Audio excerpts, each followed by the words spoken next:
साबुदाणा बटाट्याची चकली बनवायसाठी 1 किलो आलू आणि अर्धा किलो साबुदाणा असं प्रमाण घेतलेलं आहे. रात्रीच साबुदाणा भिजत घातलेला होता. त्यानंतरनं इथे साबुदाणा चकली बनवायसाठी घेतलेली आहे. सगळ्यात आधी इथे पाणी गरम करायला ठेवलं. त्यानंतर चवीनुसार तिखट आणि मीठ याच्यामध्ये टाकलेलं आहे. नंतर भिजत घातलेला साबुदाणा इथे टाकला आणि तुम्ही पाण्याचा अंदाज बघू शकता की जास्त त्याच्यामध्ये पाणी दिसत नाहीये.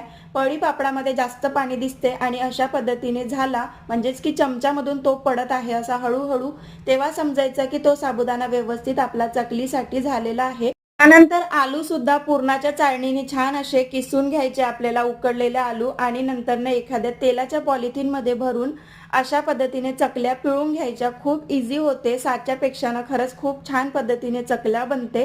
2 दिवस वाळवल्यावर छान मस्त तळल्या तर बघू शकता किती छान दुप्पट टिप्पट त्या फुलत आहे.